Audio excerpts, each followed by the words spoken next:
दोस्तों, Santa Claus के बारे में विस्तार से बात करने से पहले मैं आपके साथ सेंटा के बारे में कुछ फैक्ट शेयर करना चाहता हूं। दोस्तों, सेंटा शब्द में अगर आप टी और ए लेटर की पोजीशन को अगर आप रिप्लेस करें तो आप सेंटा को सैटर्न शब्द पढ़ेंगे। क्या आपको लगता है कि ये एक इत्तेफाक है? फैक्ट नंबर 2, सेंटा के सॉन्ग जिंगल बेल, जिसे बच्चे, जवान और हम सभी क्रिसमस पर बड़े जोर शोर से गाते हैं, उस सॉन्ग में एक शब्द भी परमेश्वर और यीशु मसीह के लिए नहीं है। क्या ये एक इत्तेफाक है?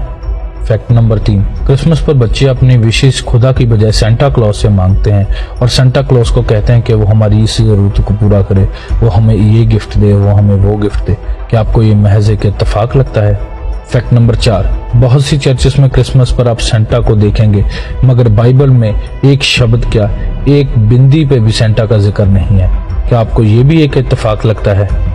अब सवाल ये उठता है कि अगर सेंटा का जिक्र बाइबल में कहीं भी नहीं है तो क्यों क्रिसमस पर सेंटा को इतनी अहमियत दी जाती है? क्या आपने कभी सोचा? अगर नहीं सोचा तो सुनो।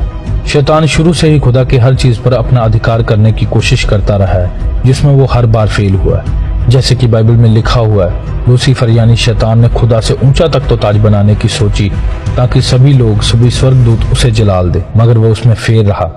फिर उसने बाग एदन में आदम और हवा को भरमाया ताकि वो खुदा से टूटकर उसकी परस्तिश करें, और अब उसने क्रिसमस पर भी अधिकार करने की चाह रखी है ताकि लोग खुदा के बेटे को जलाल देने की बजाय उसे जलाल दें, लोग खुदा के बेटे के गीत गाने की बजाय उसके गीत गाएं, लोग खुदा के बेटे से मन्नतें मांगने की बजाय उससे मन्नतें मांगे। कितनी अजीब बात है, लोग क्रिसमस के सेंटा को तो बड़ी अच्छी तरह से जानते हैं कि सेंटा क्लॉज अच्छा है, वो बच्चों को गिफ्ट्स देता है, बच्चों के विशेष पूरी करता है, मगर जो क्रिसमस पर पैदा हुआ जिंदा खुदा का इकलौता बेटा, जिसने हमारे पापों के लिए जान दी और हमारे गुनाहों की नजात के लिए वो इस धरती पर आया, उसे लोग आज नहीं जानते क्योंकि शैतान उसकी भी महिमा लेने की कोशिश कर रहा है। अब जागो मसीहियों और निकालो शैतान को अपने चर्चिस में से, अपनी जिंदगी में से, अपने क्रिसमस में से। क्या आप जानते हैं कि सेंटा के बारे में बाइबल में जिक्र है?